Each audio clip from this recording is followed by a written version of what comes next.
Hare Krishna. purport by his divine grace Shri Bhaktivedanta स्वामी श्रील प्रभुपाद की जय। तो पढ़ते हैं। ईश्वर विज्ञान भगवान की स्वाभाविक स्थिति तथा उनकी विविध शक्तियों का विश्लेषण। तो अगर कोई पूछे what is the science of God, science of Krishna, तो तीन चीजें।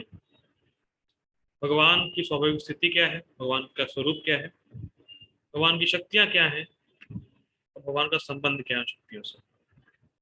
सिंपल। ये भगवान ने बोला भी था कि मैं तुम्हें जो ज्ञान दे रहा हूँ उस ज्ञान का तीन विभाग था। वही प्रभुपाद जी कह रहे हैं कि जो साइंस ऑफ कृष्णा है तो वो इन तीन चीजों में डिवाइडेड है। ठीक है। और बहुत सुंदर बात है, देखिए सोचिए, कोई केवल कृष्ण की लीला सुन रहा है और इस साइंस को जान नहीं रहा है, तो वो इस धारणा से मुक्त होगा ही नहीं कि भगवान पूरी तरह स्पिरिचुअल है। इस बात को कभी नहीं जान पाएगा, उसको पता ही नहीं चलेगा भगवान का क्या मतलब, कितने महान है भगवान। गोपाल जी बोलते हैं, सब लोग बोलते हैं God is great, but they don't know how great God is. कैसे भगवान ग्रेट है उनको नहीं पता है। तो कोई भगवान की लीला सुन रहा है तो इस लीला को भी सही से समझ नहीं पाएगा भगवान। तो इसीलिए सब सुनना बहुत जरूरी है कि भगवान पूरी तरीके से स्पिरिचुअल है और जो उनकी लीला है वह दिव्य है, ऐसे नॉर्मल नहीं है किसी ऐसे पर्सन के तरीके से। तो इसीलिए तत्व को सुनना बहुत जरूरी है। आगे पढ़ते हैं। भगवान के विभिन्न पुरुष अवतारों विस्तारों की शक्ति को प्रकृति कहा जाता है, जैसा कि सातवत तंत्र में उल्लेख मिलता है। क्या किसी को पता है भगवान के पुरुषावतार कौन से होते हैं?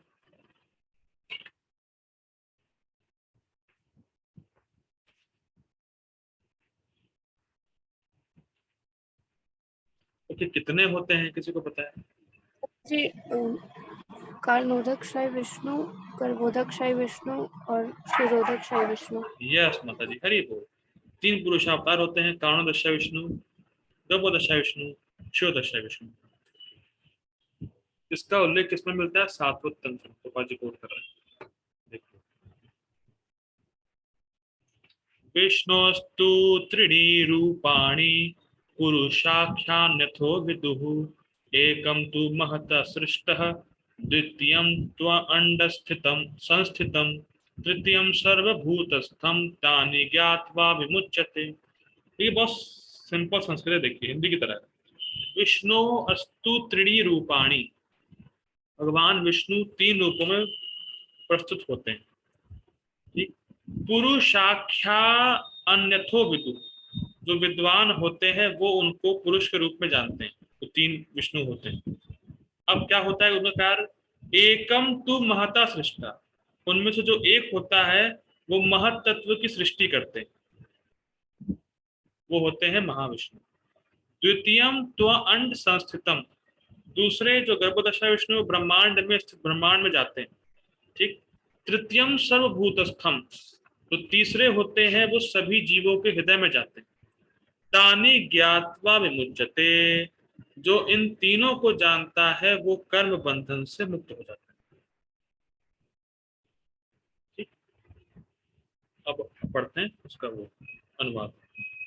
सृष्टि के लिए भगवान कृष्ण का स्वांश तीन विष्णुओं का रूप धारण करता है। कोई बता सकता है स्व अंश और विभिन्न अंश क्या होते हैं? मैंने बताया था पहले।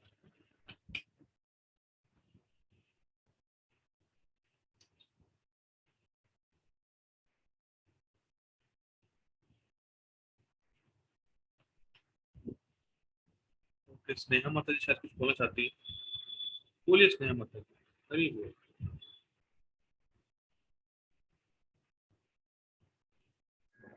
प्रभु जी, श्वास मतलब भगवान अपने आप को विस्तारित करते हैं, जैसे कि राधा रानी, बलराम जी, और दूसरा और विभिन्न अंश मतलब जीव। यस माता जी, हरी बोल, हरी हरी बोल। श्वास मतलब भगवान अपने को विस्तार करते हैं विष्णु तत्व के रूप में। और ओके, और भगवान में और उनमें कोई भेद नहीं होता है। जैसे एक कैंडल दूसरे कैंडल को जलाए, लेकिन जो शक्ति है वो सेम रहती है। वो होते हैं स्व अंश, खुद के अंश, स्व अंश। तो भगवान कृष्ण अपने को विस्तार करते हैं विष्णु स्वरूपों में, विष्णु तत्व के स्वरूप में, उसको बोलते हैं स्वांश। कैंडल का एग्जांपल दे सकते हैं। और विभिन्न अंश मतलब हम जैसे जीव, इसका उदाहरण प्रभुपाद जी देते हैं, एक बड़ी अग्नि और उसमें से कोई चिंगारी निकले, वो होते हैं विभिन्न अंश। हम भी भगवान का ही विस्तार है, लेकिन क्वालिटी में तो सेम है, क्वांटिटी में बहुत बड़ा अंतर है, शक्ति में बहुत बड़ा अंतर है, हम कुछ नहीं, नगण्य है। तो ये होते हैं विभिन्न अंश। तो स्वांश और विभिन्न अंश, ठीक, स्वांश होते हैं विष्णु तत्व और विभिन्न अंश होते हैं जीव। ठीक, तो देखिए क्या बोला जा रहा है, सृष्टि के लिए भगवान कृष्ण का स्वांश मतलब खुद का अंश 3 विष्णुओं का रूप धारण करता है। ठीक, कौन कौन से हैं? पहले महाविष्णु, जो संपूर्ण भौतिक शक्ति महातत्व को उत्पन्न करते हैं। अब ध्यान दीजिएगा, भाई सटल पॉइंट। जब बोल रहे हैं भौतिक शक्ति या महातत्व को उत्पन्न करते हैं, तो ऐसा नहीं सृष्टि करते हैं, बस एक्टिवेट करते हैं। ध्यान दीजिएगा, जब कहा जा रहा है उत्पन्न करते, तो इट इज नॉट दैट कि क्रिएट करते हैं, बस एक्टिवेट करते हैं। क्योंकि भौतिक शक्ति माया शक्ति शाश्वत है, पर सुप्त अवस्था में रहती है। जैसे देते हैं उदाहरण के तौर पे भक्त लोग, जैसे मान लीजिए किसी पति की पत्नी सोई हुई है, तो उस पत्नी को बस जगा देगा, पत्नी को क्रिएट नहीं करेगा। पत्नी सोई है, उसको बस जगाना है, उसको एक्टिवेट करना, एक्टिव करना। उसी प्रकार से भौतिक शक्ति माया शक्ति शाश्वत है, लेकिन जब क्रिएशन नहीं है तो वो सोई हुई है, बस महाविष्णु उसको जगाते हैं बस। और प्रलय के बाद फिर वो माया शक्ति सो जाती है, लेकिन माया शक्ति रहती है, शाश्वत माया शक्ति। भगवान की भौतिक शक्ति है वो शाश्वत है, वो रहती है, लेकिन उसका मैनिफेस्टेशन अनमैनिफेस्टेशन है, वो टेम्परेरी, कभी सोई हुई है कभी जागी हुई है। और भगवान उसको जगाते हैं, ना कि बनाते हैं। She is eternal. और इसीलिए ये क्वेश्चन ही नहीं बनता कि भगवान तो पूरी तरीके से स्पिरिचुअल है, तो उनसे भौतिक शक्ति कैसे आई? आई नहीं, हमेशा से ही। तो प्रश्न नहीं बनता कैसे आई, भाई वो है, उस क्रिएशन नहीं हुआ। जैसे हमसे पूछे, मतलब आत्मा के बारे में पूछे, आप कब आए? हम जानते हैं आत्मा की सृष्टि नहीं, आत्मा हमेशा से। भगवान कहते हैं मैं पहले भी था, अभी भी हूँ, बाद में भी रहूंगा, तुम भी लोग बाद पहले थे, अभी भी हो, बाद में रहोगे। तो कब आए प्रश्न नहीं बनता, वो है हमेशा से। तो भौतिक शक्ति भी हमेशा से है, पर सोती है जागती है, बस ये फर्क है। ठीक,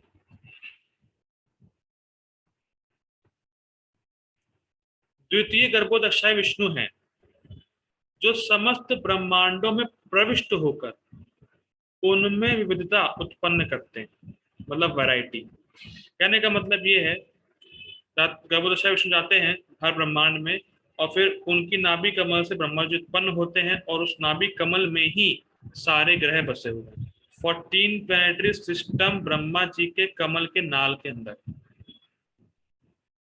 ठीक, तो ब्रह्मा जी आए, फिर वहां से क्रिएशन होता है, सेकेंडरी क्रिएशन जो लोग जानते हैं, फिर वहां से वैरायटीज उत्पन्न होती है।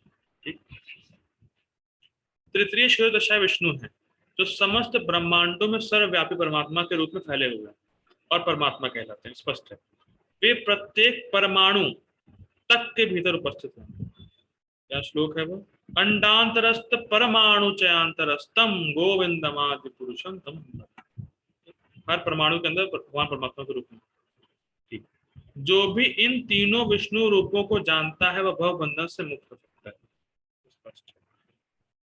यह भौतिक जगत भगवान की शक्तियों में से एक का क्षणिक प्राकट्य। बहुत जबरदस्त लाइन है, बहुत जबरदस्त। ये पूरी सृष्टि, ये पूरा जगत जो आप देख रहे हैं ना अभी, या ब्रह्मा जी का एक दिन, तो 311 ट्रिलियन ईयर्स कुछ होता है जाके, बहुत लंबा कैलकुलेशन है उसका। तो ब्रह्मा जी का एक दिन, या जो अभी आप देख रहे हैं सृष्टि सब, ये भगवान के लिए बस एक क्षण है। भगवान के लिए सृष्टि खाली एक क्षण मात्र के लिए बस।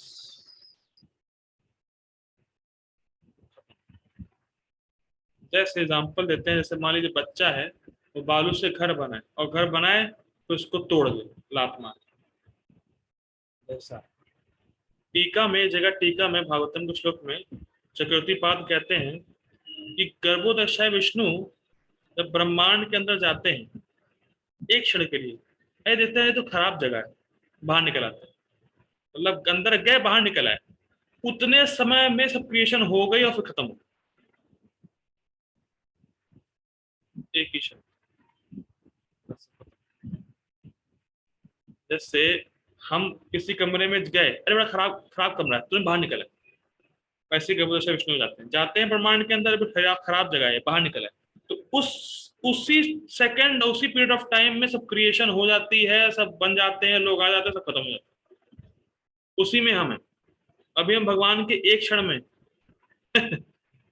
ये बात, तो जब ये सुनते हैं दिमाग हिल जाता है कि हम कौन छोटी छोटी प्रॉब्लम को लेके कहाँ कहाँ फंसे हुए हैं। ये कुछ नहीं है, एक क्षण है, खत्म। अनंत काल में सिर्फ एक क्षण में हम लोग जी रहे हैं, एक क्षण, एक क्षण। और कितनी प्रॉब्लम, अरे प्रभु जी ये प्रॉब्लम, वो प्रॉब्लम, फलाना धमाका, ये वो, क्या प्रॉब्लम, कुछ प्रॉब्लम नहीं है, एक क्षण में जी रहे हैं बस। बहुत ध्यान देने वाली बात है। तो हमारा सिर्फ एकमात्र कर्तव्य होना चाहिए कि शाश्वत जीवन, शाश्वत समय में जाएं, क्योंकि यहाँ तो हम सिर्फ एक क्षण के लिए आए, और एक क्षण में कितने शरीर ले लेते हैं, कितने अनंत जन्म गुजार देते हैं एक क्षण में, कल्पना नहीं कर सकते। एक क्षण, जबरदस्त बात है। इसलिए छोटी छोटी परेशानियों को सहन करें और भक्ति कभी ना छोड़ें। पॉइंट ये कि हम यहाँ पे एक क्षण के लिए ही हैं, और हम हैं इसका मतलब इसीलिए है कि भाई भगवान के पास जाएं, जो हमारी रियल अवस्था है, जो हमारा शाश्वत समय का जीवन है, वहां जाके जी आराम से भगवान कृष्ण के साथ, उसलिए ये मिला हुआ है एक क्षण भी, ध्यान देना पड़ेगा। ठीक है, आगे बढ़ो। इस जगत की सारी क्रियाएं भगवान कृष्ण के इन तीनों विष्णु अंशों द्वारा निर्देशित, मतलब ये तीन विष्णु है, वही क्रिएशन को संभालते हैं। ठीक, ये पुरुष अवतार कहलाते हैं, स्पष्ट है। समान रूप से जो व्यक्ति ईश्वर तत्व कृष्ण को नहीं जानता, वह यह मान लेता है कि यह संसार जीवों के भोग के लिए है।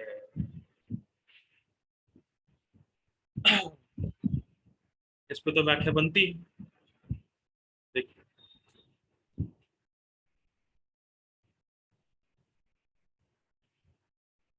मैंने पहले ही बताया था, पर आपको ज्यादा कोई महाराज कहते हैं कि जब कोई व्यक्ति पैदा होता है तो कभी ये प्रश्न नहीं करता कि ये इंद्रियां क्यों दी गई हैं, ये शरीर क्यों मिला गया है, मैं यहाँ पे क्यों हूँ, किसने दिया, किस लिए दिया, कुछ प्रश्न नहीं करता। और ये बिल्कुल कन्विंस रहता है कि जो मुझे मिला है शरीर, ये भोग के लिए ही है, कन्विंस रहता है। लेकिन जब भक्तों का संग प्राप्त होता है तब व्यक्ति जान पाता है, अरे तो शरीर कृष्ण की सेवा के लिए मिला है, या आंखें कृष्ण को देखने के लिए मिली है। ये जीव हरे कृष्णा कृष्णा कृष्णा हरे हरे, हरे राम राम राम हरे, इसके लिए मिला है, ये जीव इसके लिए है। लेकिन जब तक भक्तों का संग नहीं होगा तब तक व्यक्ति भोग में पड़ा रहेगा और बिल्कुल कन्विंस रहता है कि भोग के लिए ही मिला है जीवन। इसलिए गोपाल जी कह रहे हैं कि भक्तों का संग जब तक नहीं प्राप्त होगा व्यक्ति बिल्कुल समझ नहीं पाएगा और ना कभी प्रश्न करेगा क्यों दिया है इंद्रियां, ये क्यों ये शरीर मिला है, किसने दिया है, किस लिए दिया है। भक्ति में आने से पहले हम सब ने भी कभी प्रश्न नहीं पूछा और बिल्कुल कन्विंस थे कि ये शरीर हमेशा रहेगा मेरे साथ और मैं हमेशा भोग कर सकता हूँ। लेकिन भक्तों के संग में, भक्ति में आया तब समझ में आया कि तो शरीर कृष्ण की वजह से मिला है और कृष्ण की सेवा के लिए मिला है, तो कृष्ण की शक्ति है। तो बहुत जबरदस्त बात है कि व्यक्ति आज की सो कॉल्ड एजुकेशन इस बात पे फोकस ही नहीं कर रही क्यों शरीर दिया गया है, ये शरीर कहाँ से आया, किसकी शक्ति है, कौन है इसके पीछे। गोपाल जी बोलते हैं कई बार तो उनके समय में चली थ्योरी है कि लाइफ कम्स फ्रॉम केमिकल। तो प्रभुपाद जी ने कहा कि भाई केमिकल आया कहाँ से ये तो बताओ। आप केमिकल केमिकल चिल्ला रहे हैं, केमिकल कहाँ से आए? और अगर केमिकल से ही लाइफ आई है तो मैं केमिकल दे दूंगा लाइफ बनाओ, नहीं वो नहीं बना पाएंगे। तो बड़ा अच्छा लेक्चर है प्रभुपाद जी का, मैं भेज दूंगा। तो बड़ा सुंदर बात समझने वाली है कि सबके पीछे का कारण कृष्ण है। कृष्ण ही धारण किए हैं भौतिक शक्ति आध्यात्मिक शक्ति को। तो कृष्ण है, लेकिन लोग जो कृष्ण के बारे में नहीं सुनते, सोचते हैं कोई नहीं है, हम ही भोग करेंगे, ये बाई चांस मुझे मिल गया है मेरे भोग के, ये धारणा रहती है। लेकिन जो व्यक्ति जानता है कि कृष्ण है पीछे, कृष्ण ने मुझे दिया है कुछ समय के लिए, उनकी सेवा के लिए, जिससे कि मैं सेवा करके भगवान के पास चला जाऊं, वो ही वास्तव में अपने शरीर का सदुपयोग कर रहा है बस, और कोई नहीं कर रहा। आगे बढ़ते, सारे जीव पुरुष हैं भौतिक शक्ति के कारण। देखिए ऐसा अच्छा क्या मिस हो गया क्या कहा जा रहा है यहाँ पे? कहा जा रहा है पहला तो वो मानते हैं कि ये जो संसार है भोग के लिए, और फिर अपने आप को पुरुष मानते हैं। और पुरुष किसे कहते हैं पापा जी बता रहे हैं? भौतिक शक्ति का कारण, नियंता तथा भोगता है। मतलब जीव सोचता है कि ये संसार मेरे भोग के लिए और मैं भौतिक शक्ति का कारण हूं, उसका कंट्रोलर हूं और भोग। तो यहाँ पे पुरुष शब्द का अर्थ समझ में आ रहा है हम लोग को कि जो पुरुष है उसमें 3 क्वालिटीज होनी ही चाहिए। वो क्या? Source of material energy, controller of material energy and enjoyer of material energy. और वो तीनों ही हम नहीं, यही तो शानदार बात है। लेकिन हम तीनों ही अपने आप को माने बैठे। हम ना कंट्रोलर हैं, ना भोक्ता है, और ना कॉज, लेकिन हम तीनों ही अपने आप को माने हुए हैं। और कभी कभी हम ऐसा सोचते भी हैं कि ये वस्तुएं मेरी हैं और मैं कंट्रोलर हूं उसका। कभी कभी लोग ऐसा क्लेम करते हैं कि भाई ये प्लॉट तो मेरा था, मेरे पूर्वजों ने रखा था मेरे लिए, फलाना धमाका ये वो। पूर्वज चले गए, प्लॉट वहीं का वहीं है, तुम चले जाओगे प्लॉट वहीं का वहीं रह जाएगा। तो क्लेम क्या कर रहे हो? किसका है? किसी का नहीं है। Everything belongs to Krishna. तो समझ नहीं रहे, माया में, इतना माया में समझ देख के भी नहीं देख रहे हैं। पश्यन्नपि न पश्यति, देख रहे हैं कि मेरे पूर्वज ने लैंड रखा, मर गए, लैंड वहीं का वहीं है, तुम भी मरोगे वहीं का वहीं रहेगा, नहीं मेरा।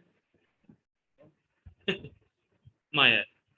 तो कभी कभी सोचते हैं वस्तुएं मेरी है, इसको मैं कंट्रोल कर सकता हूं, और इसी कंट्रोलर का भाव यही जीव में है, इसीलिए सृष्टि बनाई गई।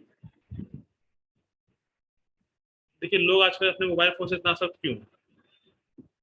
मैं पूछता हूँ कभी कभी लोगों से जो काउंसलिंग में आते हैं, आप उन्हें मोबाइल फोन के बिना रह सकते हैं या तो नहीं रह सकते बिना मोबाइल फोन?